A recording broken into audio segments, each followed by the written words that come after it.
envolve juízes, sabe? Pessoas da polícia, pessoas que fazem de tudo para não cumprir o que tem que ser cumprido. Então, cada vez vai ficando mais dificultosa a coisa.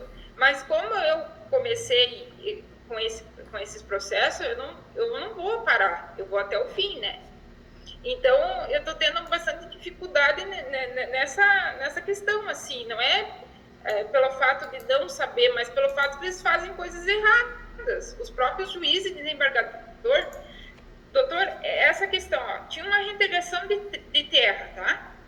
Aí, a do juiz aqui, da comarca aqui, deu a sentença. Daí, quando ela deu a sentença, foi naquele meio ali que eu fiquei doente. Eu pedi a suspensão do processo. Ela me deu a suspensão do processo. Ela deu a suspensão do processo. Daí, aí, o que aconteceu? Eles entraram com um agravo de instrumento, subiu lá para cima, né? Tá. O segundo grau. Aí, o desembargador pegou e deu uma decisão já, de imediata, acho que não caberia liminar, mas foi uma liminar, bem dizer, que ele deu uma tutela antecipada. Uma decisão monocrática. Monocrática. Tá? Saiu uma decisão monocrática e daí ele abriu prazo para as contrarrazões. Tá? Abriu prazo para as contrarrazões. Eu até tinha conversado com o senhor, eu fui lá e fiz as contrarrazões, coloquei vários motivos, não só da suspensão por causa da minha doença, mas por causa que também tem um uso capião dessa terra. Então, esse processo tem que parar, né? E eu fiz as minhas contrarrazões dentro do prazo, tudo, e o que aconteceu? Ele pegou e mandou baixar o processo e não abriu nem prazo para eu entrar com o recurso. Não deu nem prazo. Eu não entendi nada, doutor. Que absurdo. Eu não estou entendendo o que está acontecendo. Agora me fala uma coisa. Ele deu uma decisão monocrática. Que absurdo. Você está com ela aí? Decisão monocrática. Tá? Saiu a decisão aqui monocrática. Meu Deus. E daí ele abriu o prazo para as contrarrazões.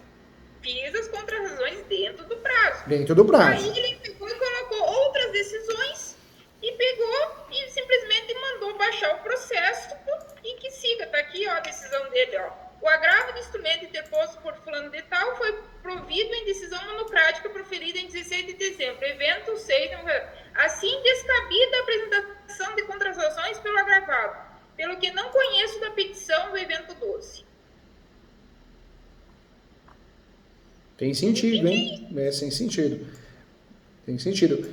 E daí, já baixou o agravo de instrumento, no mesmo dia que ele proferiu essa última decisão aqui, ele abaixou, mandou abaixar o agravo de instrumento, arquivar o processo. Sem abrir para mim fazer o recurso, porque é uma decisão monocrática.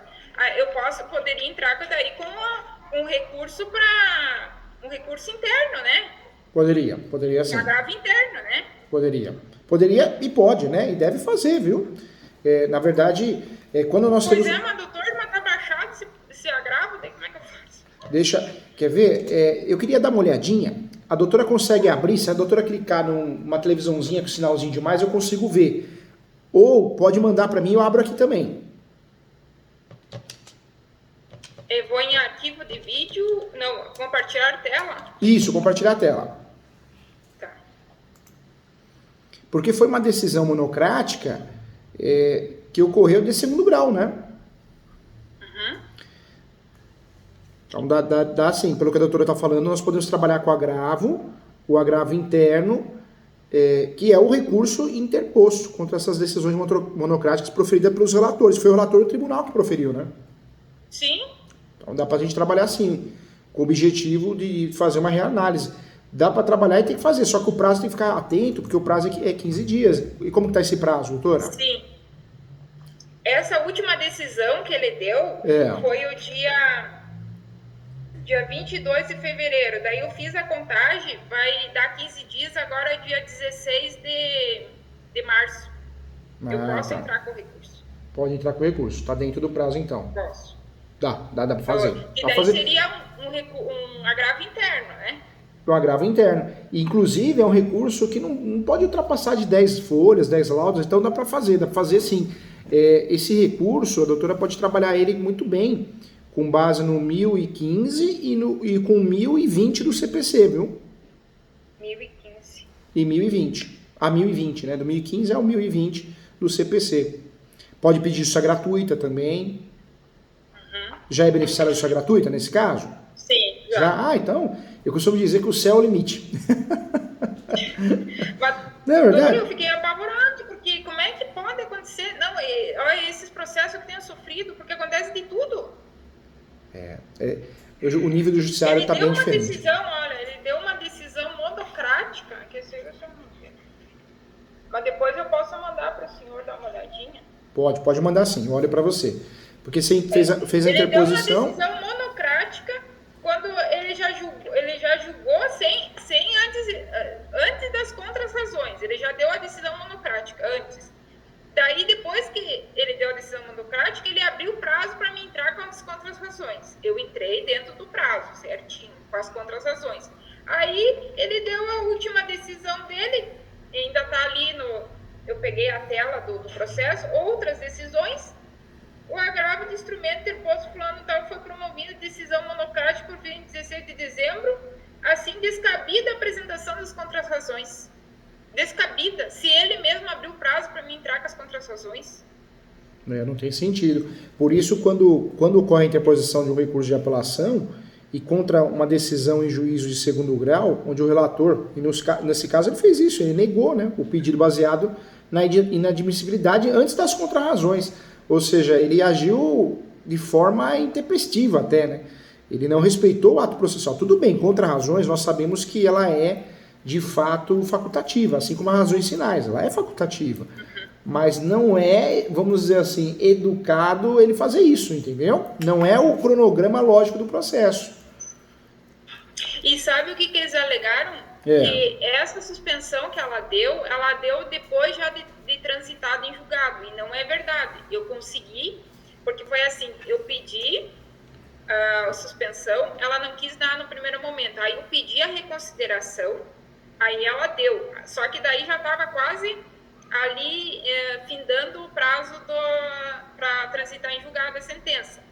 Mas daí ela disse, não, tu vai lá e explica que você entrou em contato comigo e tudo, porque até por WhatsApp eu tive que falar com ela, sabe? Sim.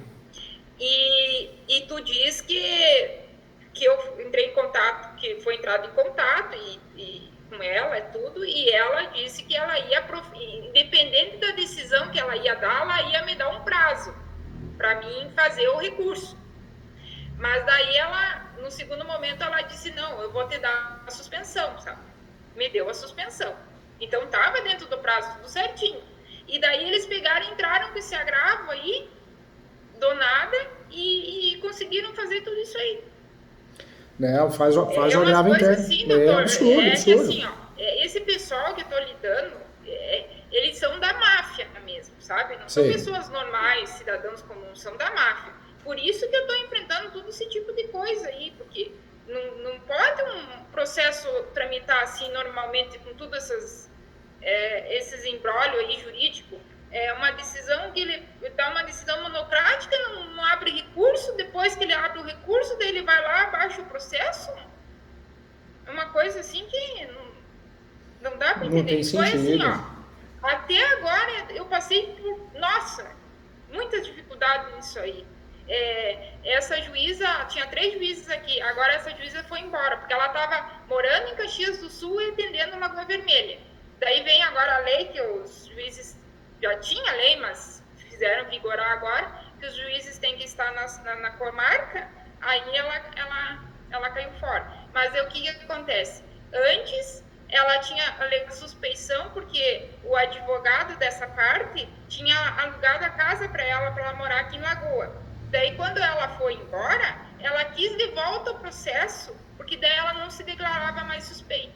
E daí pegou o processo e deu a sentença favorável a ele. Sendo que eu aleguei tudo nos memoriais lá, que não tinha testemunha que falou que tinha o contrato de arrendamento, porque o contrato de arrendamento ele disse que é verbal, mas não tinha nenhuma testemunha existia esse contrato verbal. E mesmo assim, ela deu a sentença favorável para ele. Falei que diversos problemas que deu na audiência também, foi cancelada a audiência e não foi avisado nós. Depois eu tive que levar de novo as testemunhas. Assim, várias coisas que eu aleguei e ela desconsiderou tudo. Tudo ele estava certo. Nada estava... Parece que ela implicou, né? Parece que ela pegou birra, né? Não é verdade? Hã? Parece que pegou birra, né? Mas é assim, ó. Então, ó, isso aí agora também aconteceu isso aí. De subir um agravo de instrumento, dar uma decisão monocrática, depois não, vamos fazer isso, vamos fazer o agravo interno, porque o agravo interno é o meio que a lei, né, nos possibilita e assegura a parte prejudicada numa decisão monocrática, que foi o que aconteceu. Como a sua pretensão deve ser analisada... E daí, doutor, eu tô com medo do seguinte, que já foi dada essa decisão lá no processo de reintegração, né? Que foi baixado esse agravo. Eu tenho medo que daqui a pouco ele vai lá e fala com a outra juíza que tá ali, que também tem influência, e daí ele diz, não, agora vamos fazer a reintegração porque ela não entrou com o recurso de apelação ali e manda essa decisão vir por cima, né? Eu fiquei com medo agora. Não, mas não fica com esse receio, não. Na verdade, é um direito seu processual. Tem a questão do direito material e a questão processual. A gente sabe que pode um juiz, dependendo do que você faz, pegar birra. Claro que pega. É um ser humano, o juiz é totalmente neutro, imparcial. Uma ova, né? O ser humano nunca já... Não acontece isso. Doutor, eu acho que é porque a cidade pequena é pior. Só tem 3 juízes aqui na comarca. Então daí todo mundo conhece todo mundo, eles têm influência com os advogados e coisa, daí eles fazem como eles querem. E assim, o que me dá mais o terror é que esses juízes fazem o que eles querem na cabeça, não é o que está na lei, não é o que está aprovando ali, não é o serviço que a gente faz. Por isso que eu às vezes eu fico muito desanimado. Eu tenho, às vezes, até vontade de parar de estudar, porque eu penso assim, que adianta a gente trabalhar tanto? Faz pesquisa, faz uma petição bem feita, alega, não é uma coisa, 500 coisas a gente alega, para depois o juiz ir lá e dar na cabeça dele. Esse processo que era entre a herdeira e o cessionário, que era inventariante, para quem que ela deu? Pro cessionário ser inventariante, sendo que tem a herdeira está na posse dos bens. O que o senhor acha disso? Eu faria o agravo, com muito carinho, faço o agravo interno, é um direito seu, é um erro, é um vício processual que tem que ser sanado, né? Independente de que você está baixado. Independente. O agravo interno é caracterizado pelo caso que está acontecendo com você. É um meio pelo qual a lei assegura, de fato, a parte prejudicada numa decisão monocrática. E essa decisão monocrática, ela te prejudicou, né? Ela prejudicou a sua pretensão. Então ela deve ser analisada pelo colegiado para fugir daquela decisão monocrática, singular. Então tem que usar, doutora, tem que usar sim. Tem os fundamentos e não é difícil conseguir sucesso, não. E não vai prejudicar a doutora na peça, não vai não. Viu? Tira isso da cabeça porque não vai não. Mas daí, doutor, assim, daí se foi baixado esse agravo, tem como eu entrar lá no 2º grau e entrar lá nesse processo lá e colocar o agravo interno? Tem sim. Nunca me aconteceu. Tem como fazer. E é importante também a doutora fundamentar bem. Fundamentar bem que eu falo é o artigo, né, do 1015 até o 1020 ali. Fundamentar bem o que aconteceu, explicar bem de forma didática, ler 2, 3 vezes. Se precisar, manda até para mim, eu olho para você com muito carinho, porque é importante não correr o risco do recurso ser declarado manifestamente inadmissível e procedente em voto unânime, né? Então tem que ser algo bem fundamentado, entendeu? Não, mas eu faço e mando pro senhor dar uma olhada. Tá bom, eu ajudo sim. Esse enrosco é um brolho jurídico aqui que eu tô. E vários advogados, né, que estão trabalhando com ele. E só tô eu. E ele ainda tem toda essa amizade, vamos dizer assim, com esses juízes, né, que dão tudo favorável a ele. Eu sei. Isso que eu fico mais indignada, doutor. Não é por trabalhar, a gente trabalhar, claro que tem que trabalhar. Mas eu acho, assim, a injustiça que está ocorrendo, porque não é uma coisa, assim, normal, né? Dar uma decisão, assim, de uma hora para outra, assim, sem respeitar. O agravo, eu sempre falo que quando a gente pensa em agravo, o interno, A gente tem que pensar igual a gente pensa no embargos, né, de declaração. Se a gente tiver receio, mas o juiz, a juíza pode achar que é um ato protelatório e pode me condenar. Poxa, você não vai fazer uma peça protelatória, você vai fazer uma peça fundamentando. E a mesma coisa o agravo interno, né? Então, ele pode ser inadmissível, só que você vai fundamentar muito bem, trabalhar muito bem ele, para evitar o 1021, né? O que é o 1021? É aquele artigo que esclarece que não pode criar um ato protelatório. Então, vamos bater nisso, né? Porque tem a multa é 5% do valor da causa, ao agravante, né? Que deverá pagar a quantia ao agravado. Eu acho absurdo essas questões de multa, igual acontece também na rescisória, é tudo para inibir, né? Para botar medo nos advogadas, nas partes, para não fazer o recurso. Só que também não é assim, não é porque fez, agora vai pagar a multa. Não, é um direito seu fazer, é o direito de petição, é o princípio do contraditório para a defesa. Doutor, eu estive estudando essa parte aí da multa, deu para perceber mais que essa multa seria para quem não tem a justiça gratuita, no caso, e daí já tem que fazer um depósito, né? Como se fosse uma caução, daí, isso na ação rescisória. É uma caução, né? É uma caução. E daí naquela caução eles já... se eles acharem que foi uma coisa protelatória, eles já ficam com aquele valor, né? Já. Mas no caso que nós temos a justiça... Ao ser gratuita, a doutora tirou um peso das costas, né? Na verdade, esse risco que a gente tem receio, tanto do embargo de declaração, como no agravo interno e também na ação rescisória, a doutora já tirou isso da frente. Então, por mais que o juiz haja de má fé, né? Estou falando do relator no caso, a doutora está protegida pela própria justiça gratuita, né? Faz, doutora, faz sim, viu? Faz com muito carinho, faz, manda para eu olhar. Não, e daí eu posso mandar, porque até o dia 16 aqui, para quem é o prazo. Pode mandar. Eu posso mandar para o senhor amanhã? Pode. De manhã, a doutora fazendo, manda no WhatsApp, que eu já falo com a doutora. Falo, parabéns, ficou bom, acerta aqui, faz ali.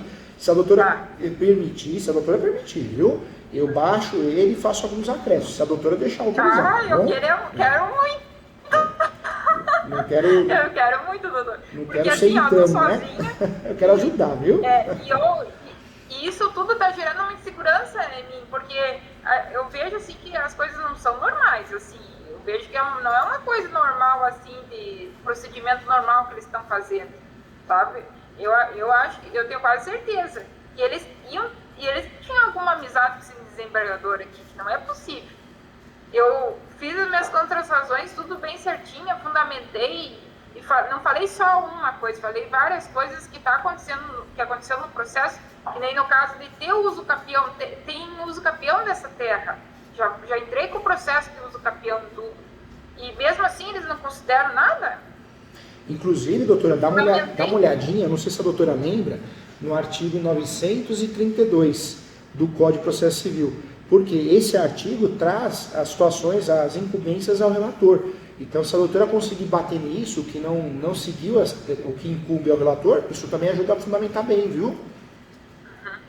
Não, vou colocar então. Então, vou fazer bem fundamentado e daí eu mando para o senhor já dar mais uns acertos aí para, que nem eu digo, para ter 100%, que nem diz para a gente ver se está funcionando a justiça ou não está.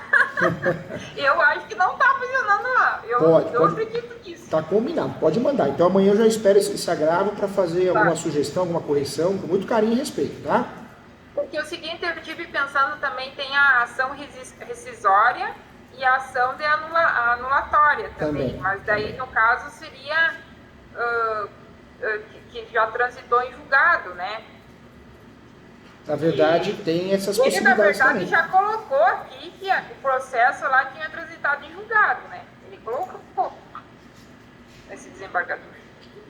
Faz e manda para mim, doutora. Eu espero então. Pode mandar que amanhã eu já respondo, já corrijo, faço com muito carinho, tá? Tá.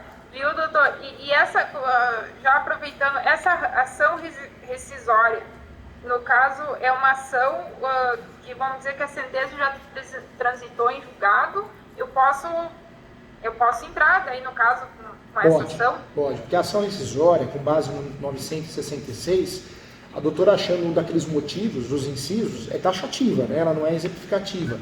A doutora tem a possibilidade de fazer a ação rescisória. Pede a sua gratuita, fundamenta bem para escapar da caução dos 5%, né? Tá. Doutor, continuando, que é o mesmo cliente e tudo, né? É. Foi dado para ele como inventariante, daí eu entrei para remoção de inventariante e agora ela vai dar a decisão se ele que vai ficar com a inventariança ou não. Com certeza que ela vai dar favorável a ele. Aí eu entro com o processo com o recurso agravo de instrumento, né? Agravo de instrumento. Sempre quanto a decisões interlocutórias, vamos no agravo de instrumento. Que no caso é a remoção de inventariante, daí não é a apelação, né? É agravo de instrumento, né? É agravo de instrumento. Remoção de inventariante, né? Com certeza ela vai dar favorável a ele. Então eu vou ter que entrar com essa ação. Outra coisa, doutor, eu entrei com o uso capião, 2 uso capião, na verdade, porque é do mesmo cliente, é a mesma terra, mas como é que eu vou dizer, áreas diferentes, né?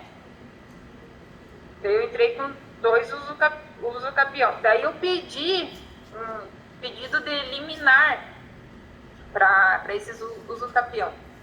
Aí uma juíza indeferiu, disse que não caberia. E a outra disse que era para mim apresentar mais os documentos lá, não sei o que ela ia analisar. Se poderia dar uma liminar no uso capião ou não. E eu entrei também com as cessões de direitos hereditários, anulação de cessões de direitos hereditários. Entrei Fez também, né? 2 processos também. O nome da peça ficou Ação Declaratória de Nulidade, não é? Isso. Ação Declaratória de Nulidade de ato jurídico. A doutora fez isso, aí, né? Ela indeferiu, que disse que não cabia. Daí eu entrei com a apelação. E daí agora ela disse que ia intimar o réu para se manifestar, né? E até agora não saiu nada. Tá travado o negócio. Mas daí eu entrei já com o recurso da apelação daí. Fez bem. Então hoje, nesse caso, está distribuída a ação declaratória de nulidade de ato jurídico e a doutora também chegou a fazer fez em relação à cessão de direitos hereditários, né? E uso capião. Olha só quantos processos tem, doutor. Tem 2 inventários, que é do mesmo cliente, mesmo réu, tudo. 2 processos de remoção de inventariante. Nossa, vai lá. 2 processos de uso capião e 2 processos de ação anulatória ação de declaração de sessões anulatória de sessões de direitos hereditários. É isso, né? É isso. 2. Então, tudo da família. Que responsabilidade, hein? Doutor. Que responsabilidade. Fora os recursos. Então, assim, é uma coisa assim, doutor, que a gente vê que não é uma coisa normal, sabe? Eles têm influência, tanto aqui, na comarca daqui, como eu acho que lá para cima também, porque não é possível. E assim, o uso capião eu fiz como o senhor falou, fundamenta bem, coloca bem as razões. Eu fiz daqueles 15 anos, legal, né? Coloquei testemunhas, coloquei assim, que tinha de documentação também.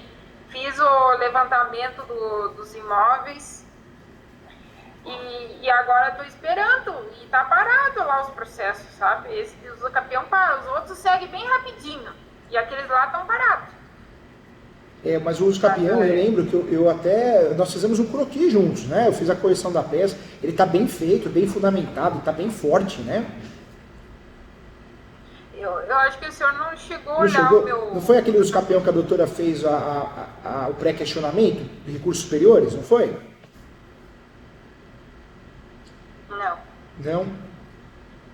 Não, o senhor não chegou a olhar o uso capião, mas eu fiz como o senhor tinha me orientado, eu fiz bem robusto, né? Vai dar certo, vai dar certo. Trabalhou com a súmula 237 do Supremo, não trabalhou? Trabalhei, Tudo que o senhor tinha me falado, legal, eu anotei. Enunciado 492, então tá bem forte, tá bem. Tá, bem doutor, robusto. Mas essa questão assim, de ter esse uso capião e eles estarem também brigando dessa reintegração de terra, 3 hectares só. por causa de um contrato de arrendamento, o senhor acha que não pesa bastante essa questão de já ter o uso capião e eles estarem brigando é que é briga de posse, né? Esse aqui é o problema. Quando é briga de posse, por um lado você está fazendo uma ação declaratória, uso capião, para transformar a posse em propriedade. Por outro lado, eles estão brigando pela posse. A briga de posse é traiçoeira, né? Cada um fala o que quer. O lado bom é que você fez o uso capião, né? Sim. Não, até porque era dono outra pessoa e essa pessoa faleceu, né? Se fosse a mesma, vamos dizer assim, um contrato de arrendamento com a pessoa é uma coisa, mas ele fez um contrato de arrendamento verbal com a pessoa que já faleceu e ficou a sucessora agora, né? Então, eu não sei, mas eu acho que pesa bastante, né, doutor, essa questão de você já ter um uso capião e eles simplesmente quererem agora tirar a posse das 3 hectares. Pesa não só materialmente, mas processualmente falando, né? Porque além da questão psicológica que a doutora falou, poxa, eles estão fazendo a reintegração, mas quem tem uso capião é outra pessoa. Tem a questão da própria jurisprudência, a súmula 237, né, que você acaba usando em matéria de defesa. Isso, eu coloquei isso e coloquei. Eu coloquei agora até nesse agravo ali, que para matéria de defesa pode ser usado, né, o uso capião e tudo. E eu fundamentei ali nessa agravo, não, nessas contrarrazões assim, do agravo. Eu fundamentei que já existia um uso capião, que essa terra, que teve a sentença, tudo, mas que não tinha sido provado, que tinha um contrato de arrendamento verbal. As testemunhas, não perguntei para todas as testemunhas, nenhuma afirmou que viu essas duas pessoas conversando sobre esse contrato de arrendamento, né? Apenas diziam que viram que tinha plantado ali, mas que não diziam quem que plantou, o se tinham algum contrato de arrendamento entre os dois. E é assim, doutor, eu entendo o seguinte, eu não quero que o senhor me corrija. Eles estão brigando por causa da posse, né? Essa reintegração de contrato de arrendamento pela posse. Mas quem está na posse é a herdeira, né? Quem está na posse é a herdeira. E eles estão brigando pela posse. Então, na verdade, é o seguinte, eles não têm a posse nem a propriedade. Eles estão, e quem está na posse sabe que situação que eles estão? Eles estão na situação do chamado limbo possessório. Eles não têm a posse nem a propriedade. Isso para a doutora, é maravilhoso. Porque eles não conseguem usar ações reivindicatórias, emissão da posse, não conseguem usufruir do grupo de ações petitórias. E, por outro lado, as únicas ações que eles podem propor, mas é uma aventura jurídica, as possessórias, né? Porque qual que é a regra da possessória? Eu preciso ter a posse. É o mínimo, né? Ou eu tenho que provar a minha posse, mesmo que eu perdi, mas eu tenho que provar que eu tive. E além dessa regra que é muito importante, outro detalhe, eu preciso também nas ações possessórias provar a data do expurgo e da turbação. E eles nem sabem a data que entrou lá no imóvel, né? Eles vão chutar uma data, né? Não é isso? Não, e doutor, outra coisa do inventário, eles querem já terminar o inventário de uma vez, sabe? Sim. O primeiro inventário. Daí o que eu fiz que o senhor mandou? Pede para excluir esses imóveis ou mandar suspender o inventário. E foi o que eu fiz. Legal. E até agora ela não se manifestou nada. Fez bem. Aí o senhor até disse, se ela não mandar suspender ou não excluir esses imóveis, eu vou entrar com embargos de terceiros, né? Isso, embargos terceiros. E vai esclarecer que a decisão ela é omissa, contraditória, obscura, né? Vai trabalhar, pode ser de forma cumulativa.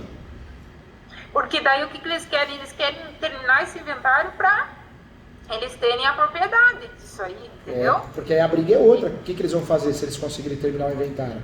Eles vão registrar o formal de partilha, registrando o formal de partilha eles vão se tornar coproprietários, e aí eles vão fazer contra o cliente da doutora arbitramento de aluguel, extinção de condomínio, só que é uma estratégia, tudo bem, dentro do que eles podem fazer, é uma estratégia inteligente. Só que a doutora foi mais inteligente ainda, porque a doutora já fez os campeão, entendeu?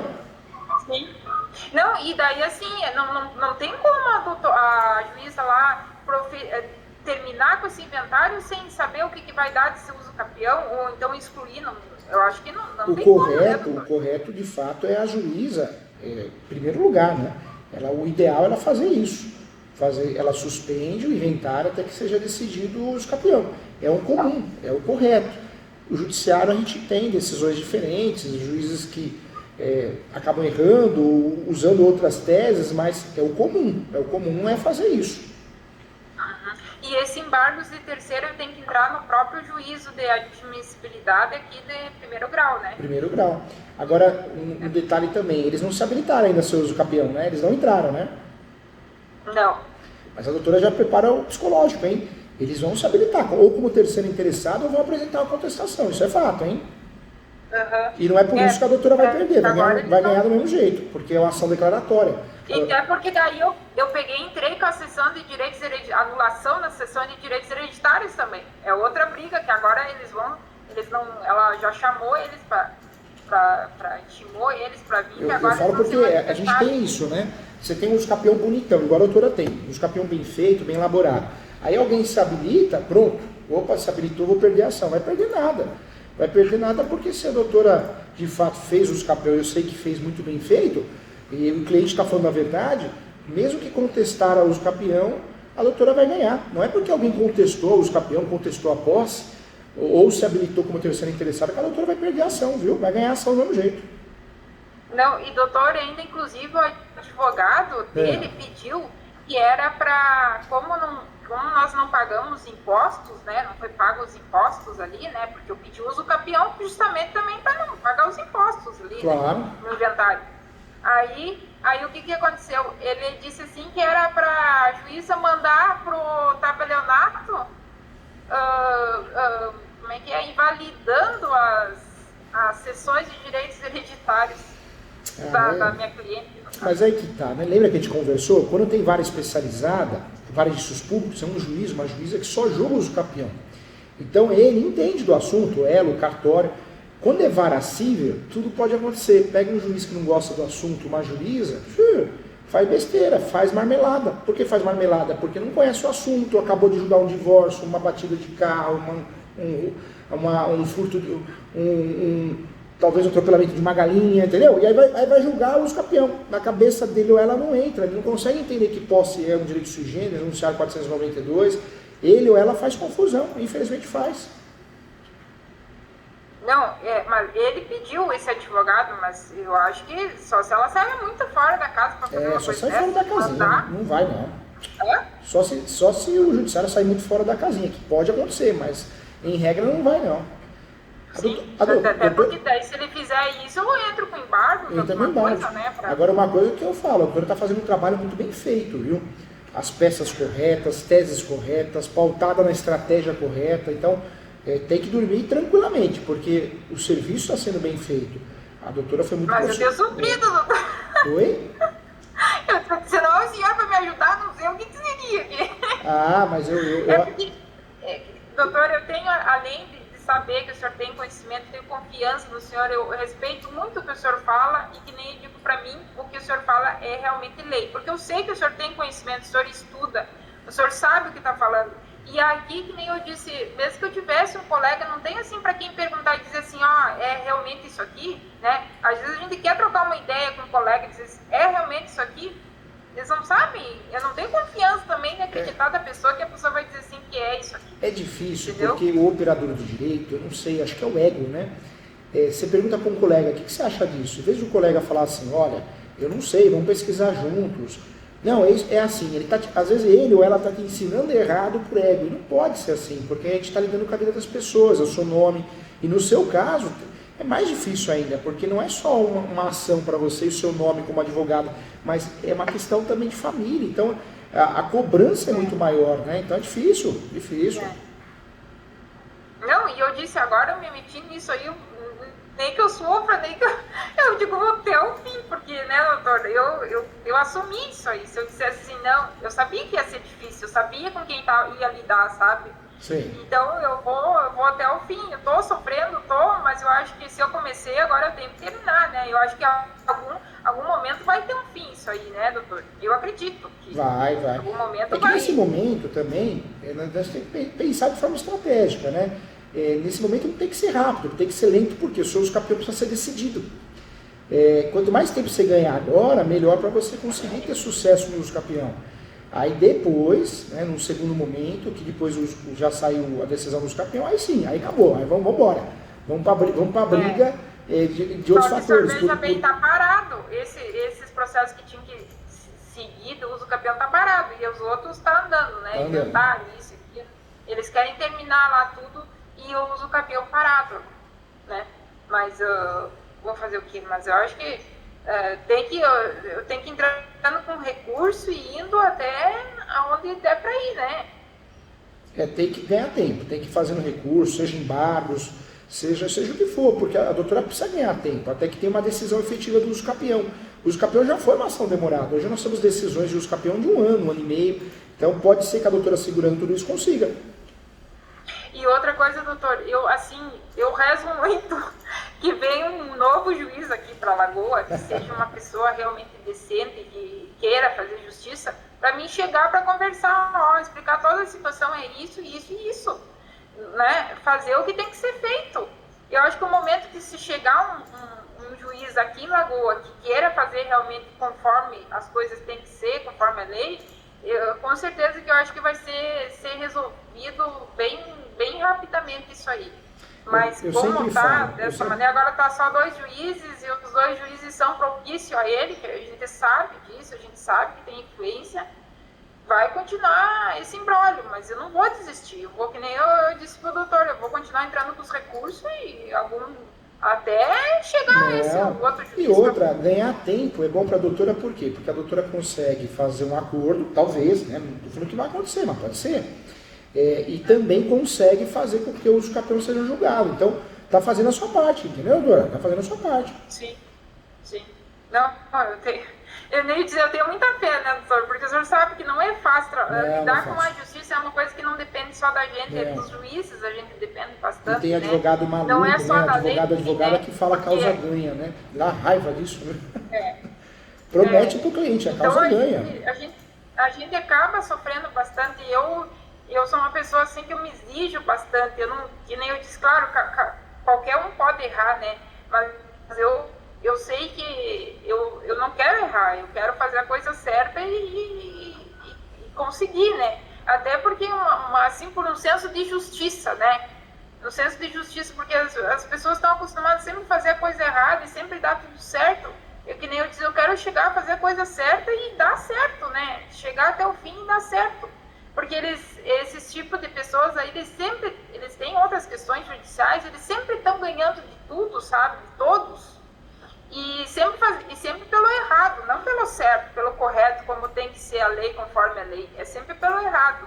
Então, eu acho assim, eu estou tendo mais um senso de justiça do que outra coisa. Por isso que eu acho que eu estou tendo, como é que poderia dizer, persistência de continuar assim com esse embrolho aí. Porque eu acho que se fosse qualquer outro advogado, já tinha desistido. Tinha desistido, né? E tem muito advogado que a hora que tem que quebrar a cabeça, advogado, ele não quer não, ele quer o mais fácil.